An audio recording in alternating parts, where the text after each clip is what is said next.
Good afternoon. My name is Steve Bentley. I'm with the Calgary Climate Hub, and welcome to our daily COP28 coverage. In the spirit of reconciliation, we acknowledge that we live, work, and play in the traditional territories of the Blackfoot Confederacy, the Siksika, Kainai, Piikani, Tsuut'ina, the Axis Nakota Nations, the Métis Nations of Region 3, and all people who make their homes in the Treaty 7 region of southern Alberta. I'd like to also make a second land acknowledgement on behalf of another group of folks that have a stake in this land that we stand on today. That's our children, our nieces and nephews and grandchildren, and all future generations. I urge you to keep them in mind during this time as we face unprecedented change and start making decisions about what comes next.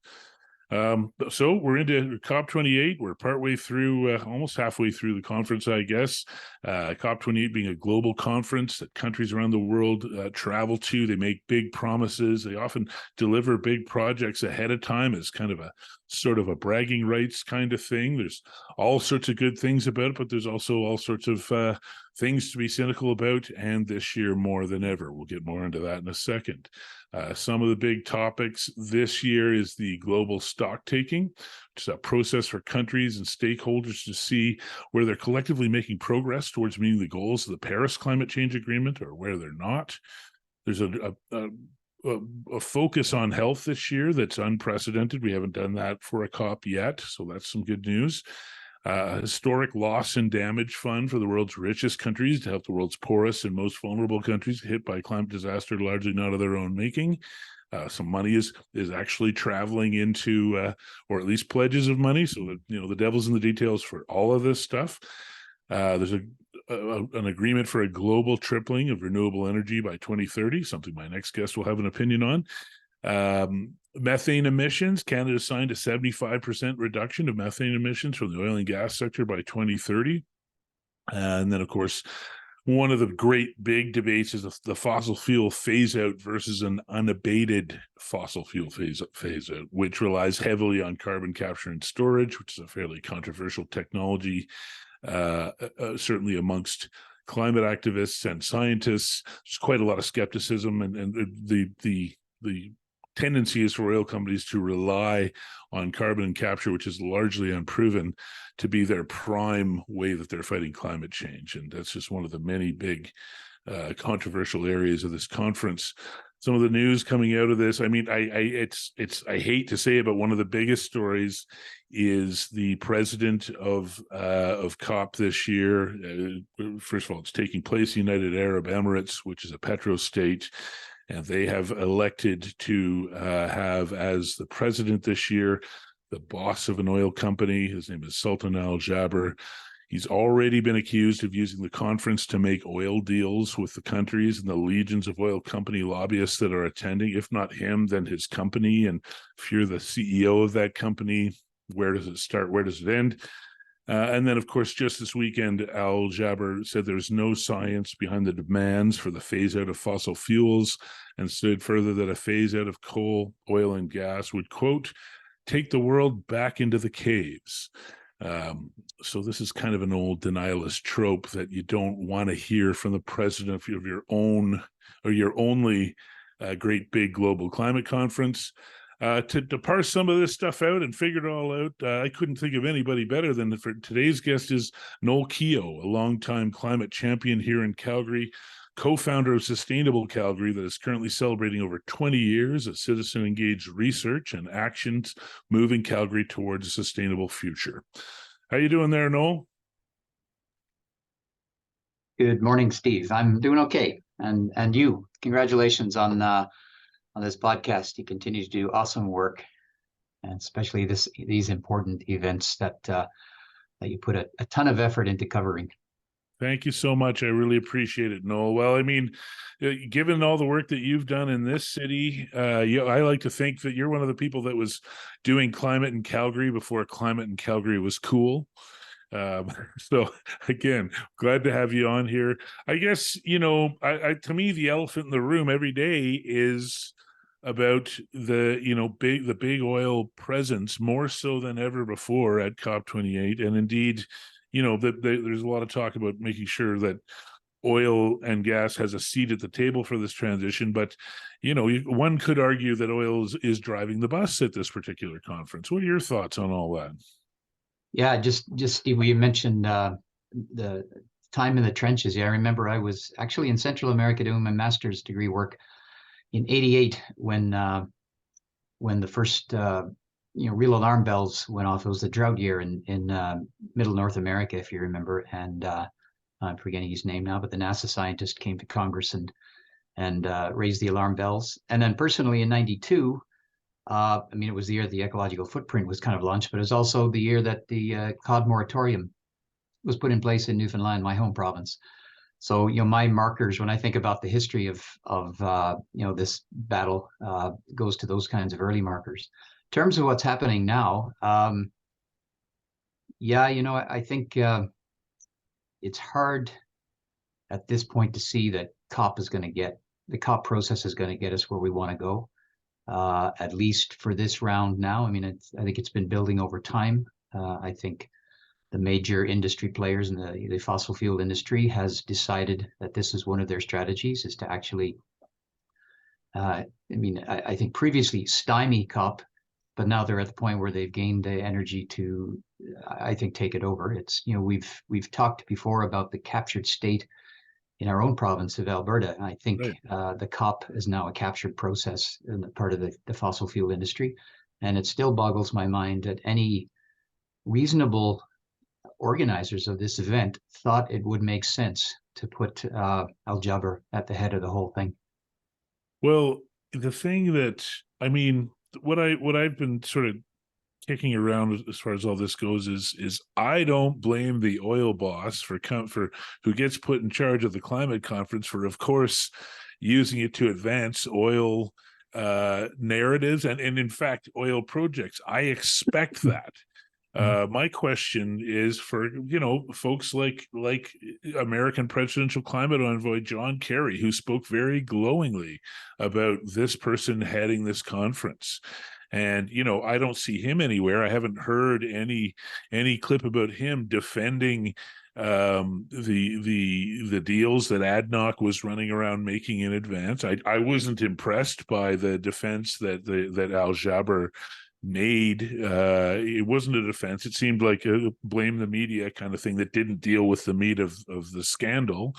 And so to me, I feel like, well, I expect oil bosses to behave this way, but what about the United Nations, and what about John Kerry, and what about these people who allowed this to happen? This is all we got. We don't have much else in the way of climate conferences as far as big, meaningful, important things. And you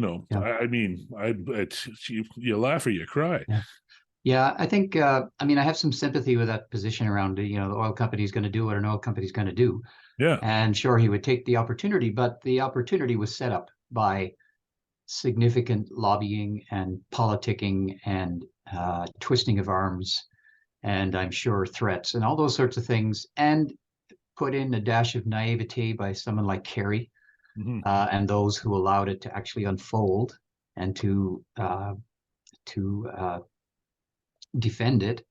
I think one of the things I've been thinking about this week in terms of how did we get here, there's a lot of really good information that came out. I've been reading it through The Guardian, but it came out of Oxfam UK and the Stockholm Environmental Institute, looking at the ecological footprint and the carbon footprints around the world and slicing it up in terms of incomes and wealth, right? And their numbers show that 1%, the top 1% in the world, produce as much carbon as the bottom 66% of humanity. Right. Yeah. So, and that top 1%, John Kerry counts himself in the middle of that, as do most of the people that are now in Dubai. So I think part of the problem is that we've been too lenient to let people in power to hold the reins and make all the decisions and manage this without adjusting without reclaiming our democracy, we'll say. And it goes from local level up to the global level. I recall... you might even say timid, between lenient... timid, maybe. Timid, naive about, Right. these are otherwise friends and neighbors and dinner party guests who we're talking Sure. about here, the John Kerrys and the global oil giants. I'm sure that they are on speaking first name terms Hmm. because they circulate in those circles.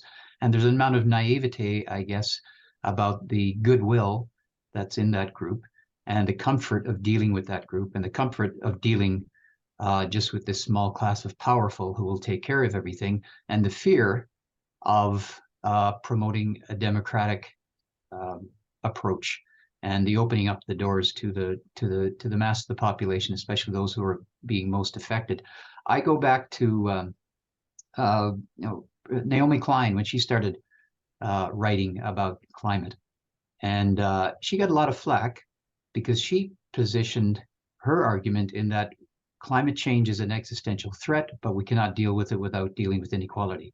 And I Right. think we're seeing her argument uh, vindicated in these last days and months and at COP28 now. And I know a lot of very respected people on the environmental side. I was just kind of thinking through it this morning. Elizabeth Colbert, Chris Turner, our own Chris Turner locally, Mark Jacquard, well-respected Canadian in the climate policy field. They all kind of dissed Naomi and her perspective.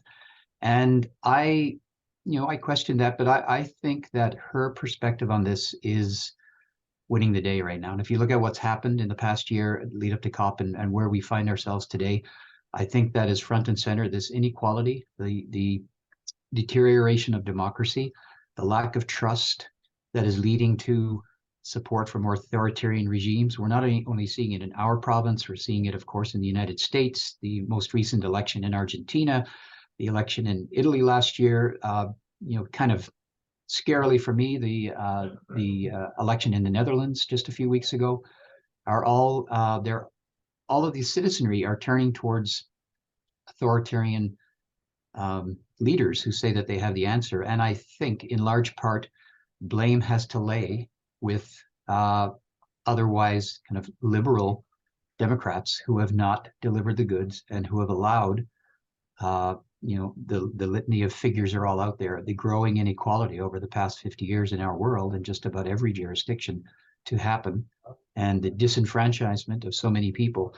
And we find ourselves in a terrible quagmire now. So I do aspire, or I ascribe more than ever to Naomi Klein's thesis that if we do not get a handle on equality, if we do not renovate democracy, then we will not be able to deliver on climate change. We can't even deliver on the simplest thing of, what people like Jacquard and Dr. Leach in Edmonton talk about as, kind of the low-hanging fruit of Yeah. carbon pricing, carbon tax. I mean, that's in shambles now all over the world.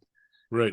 So, that's where I'm at. And I think I really either some kind of a counter coup has to happen in this COP process or some other process of a ground up nature has to emerge that's going to lead the charge, because right now COP is a disaster. It's at least just treading water, if not just sinking the ship at this point in terms of Yeah. putting all our eggs in this basket. Yeah. I think climate activists the world over need to see that obviously COP is broken, and that obviously the status quo for even this, like the status quo and everything has to change. And so the status quo, even on COP, needs a drastic renovation, clearly. But, at the same time, going into it, like one of the big pieces of news that I haven't been hearing people talk about, and I've been talking about, is going into this event, America under Joe Biden has invoked the War Act to start pushing out heat pumps. And that's, to me, that's a big deal. And that might be the scope of a big deal that you and I can't even wrap our minds around right now. But I think it kind of reflects what goes on here at COP. It's going on in China, it's going on in America, it's going on in Canada, it's going on everywhere. Is you get folks that are saying things about climate change, and you get folks that are doing important work on climate change, like has been done here in Canada. But then you have they're not able to turn away from producing more oil infrastructure and more climate damaging things. There's a real split personality, I think, that's going on with all of the countries, and the COP event has just sort of brought it forward, and now we've got to look at it, and hopefully we all look at it and understand it for what it is. Am I right? Yeah. Is there a split personality happening here globally on this? Well, I think there is. I would say it's kind of a split personality. There's, different trends operating, functioning in different directions. And there's also, I think, I would think a lack of commitment or ability to grasp the true nature and scale of what we're facing. And what I mean there is that I know, you were part of that conversation online just earlier this week about the good things that are happening in COP. And Yeah. and you're right, the moves that the United States has made. There's been significant money directed towards renewable energy and that sort of thing. But at the same time, we go back to, we live on a finite planet, and Right. as we do all that good stuff, if carbon keeps rising, then we're still toast. I mean, Right. that's the bottom line on a finite planet. It doesn't matter that, if the market share becomes 75% of renewables, but there's still, there's been no reduction in carbon. We've just, increased renewables. If there's no reduction in fossil fuel consumption, then we've gotten practically nowhere. Right. Especially at this late date. I mean, I'm being kind of pessimistic here, but I think, we've got to be realistic as well. I think, we've a lot of people have championed the market line. The market will just take care of it. Look at the numbers around renewables; it's inevitable, and I think that kind of argument is a good argument. I mean, we're moving toward renewables, if for nothing else, it's because it's the cheapest source. When Right. you look at solar power, it's the cheapest power on the planet right now. So that is going to happen. It doesn't take any government action to make that happen at this point. I don't think. It might speed it up. Not that governments can do nothing, but I mean that with the egging on of, with pressure from industry for 20 years, and now they lay claim to these market forces that have happened, whereas they could have acted 20 years ago, and we would have been where we are now 20 years ago in a lot better shape. The other thing that I think we're not grasping, and we look at, United States is a good example because it's the largest economy on the planet, one of the richest places on the planet, and I count Calgary, Alberta, and Calgary in particular in this boat as well, is that we have benefited from this mantra of economic growth, this capitalist system that is very good at creating economic growth and producing stuff and generating consumption that has made our material lives very good. But I think the diversion is happening now that we've come so far down the line without anything happening.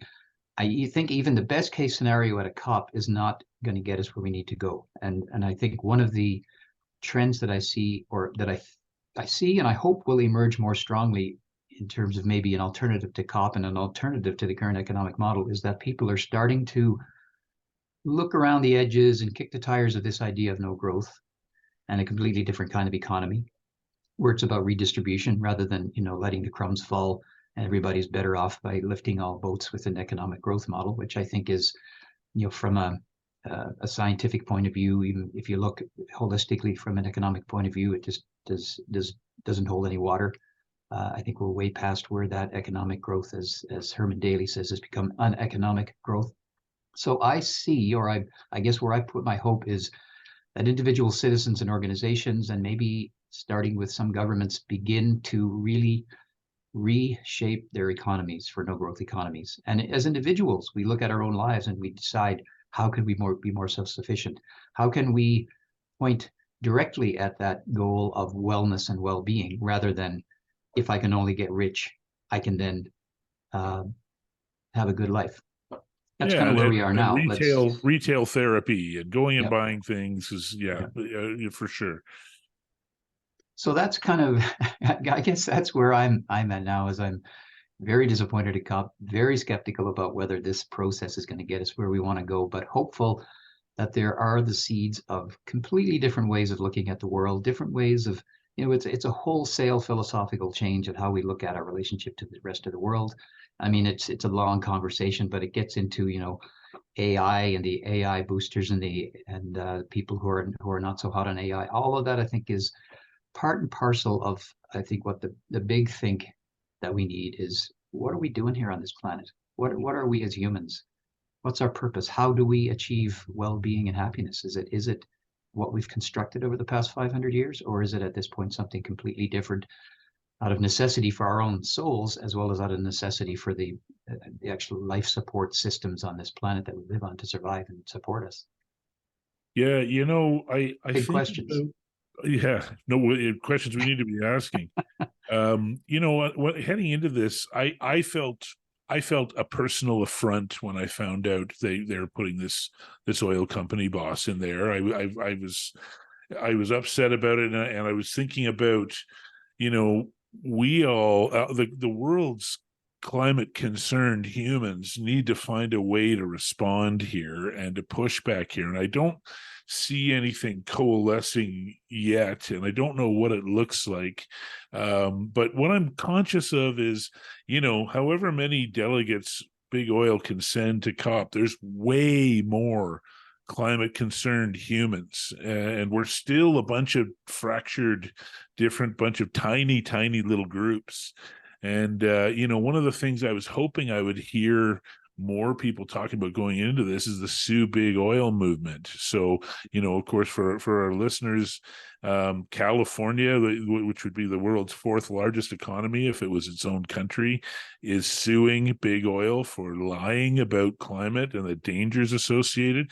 And even perhaps even bigger news is a case in Honolulu, same thing, is now going to jury trial. And Big Oil has been fighting against that for a long time. And I promise you, they think about this all the time. And I don't think any of us are as focused on it as maybe we could be, and thinking about how we could do it in our own jurisdictions. But is Sue Big Oil something maybe we should be coalescing around, or is there something else, Noel, that maybe we can start to come together on this? I think that's definitely a good tact. I think we need multiple fronts on this at this point, so that, bringing them to task in the courts, I think, is an important one. And we're seeing that, we've seen success in Europe on that front, with those young people who brought cases to court in various countries.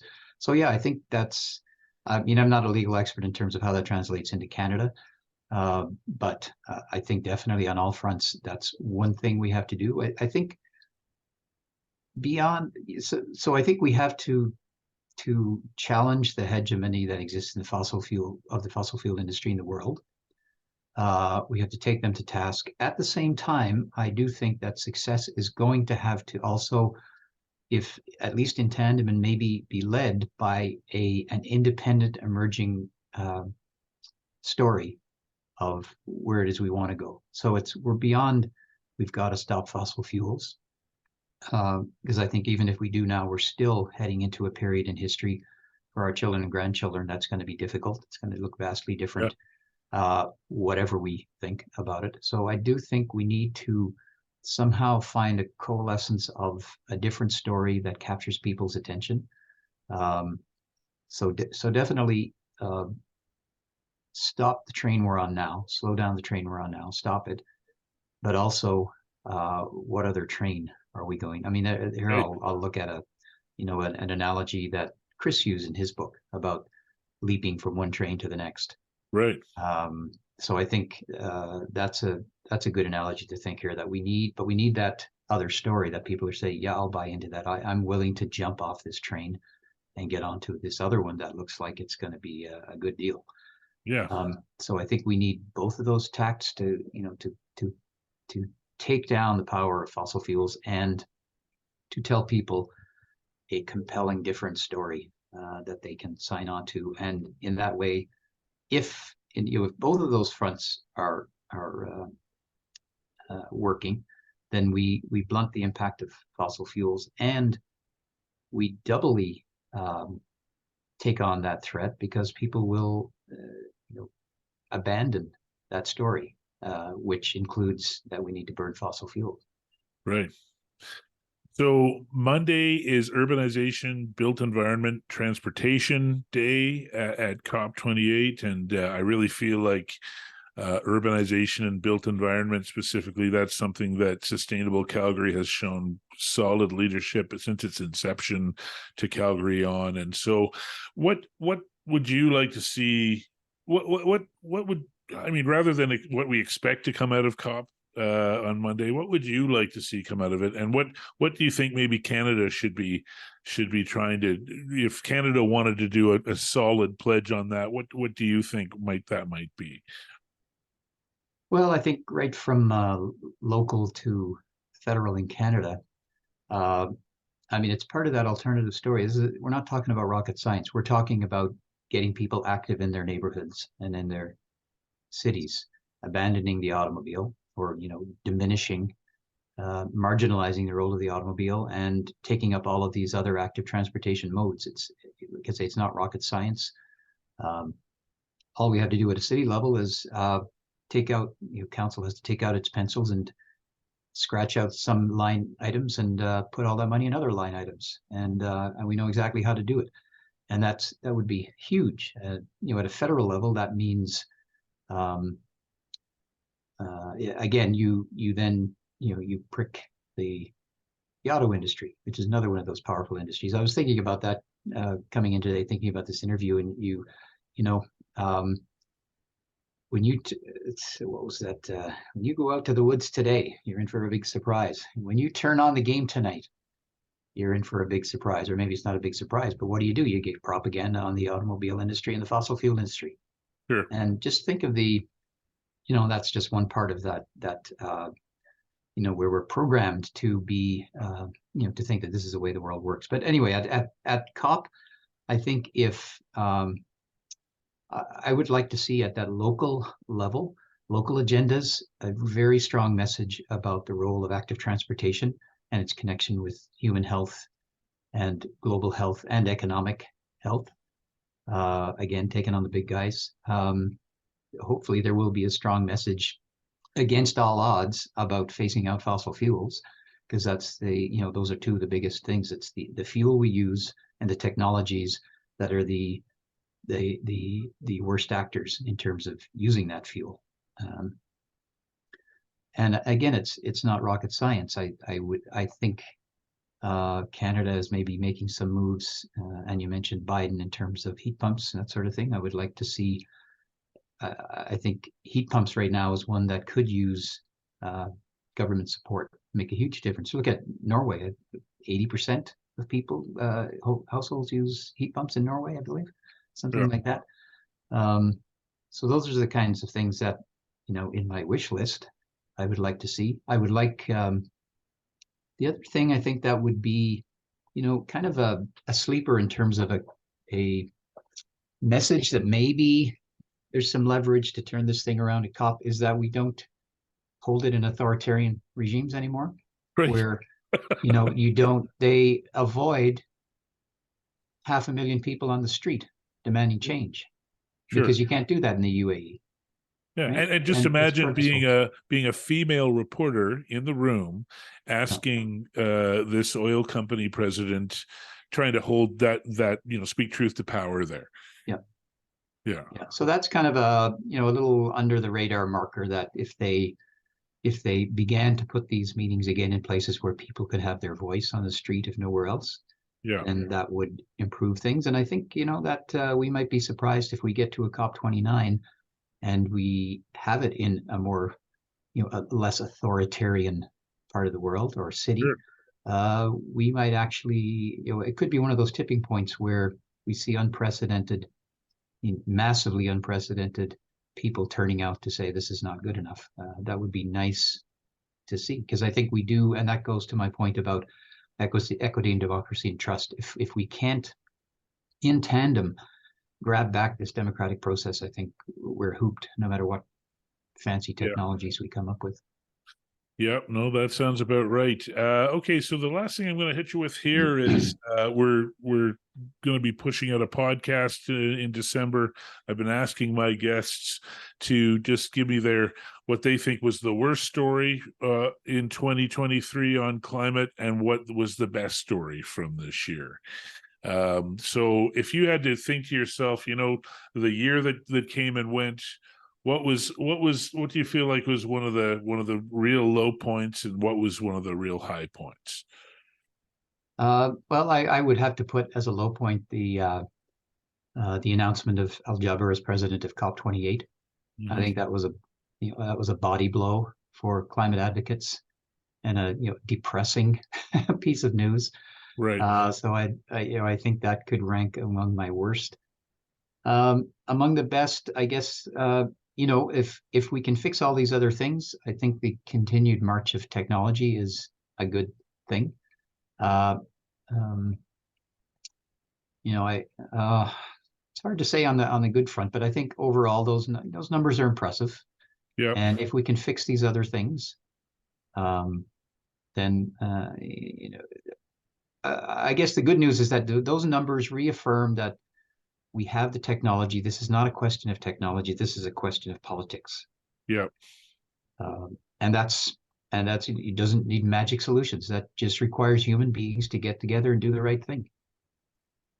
Noel Keough, thank you so much for all the great work and leadership you show this city. I count you as one of my brain trust. I count you as somewhat of a mentor, and I'm really grateful not only for you coming on the show, but everything that you do. Oh, thanks, Steve. Keep up the great work. Love it. Thanks so much. Okay, so that concludes today's show, but the live coverage continues every day, all day on the Calgary Climate Hub socials. I want to thank our sponsors, Skyfire Energy, Greengate Power, and Radical Balance. And I want to thank you, the viewers. Thanks for caring about the right things. We'll see you tomorrow.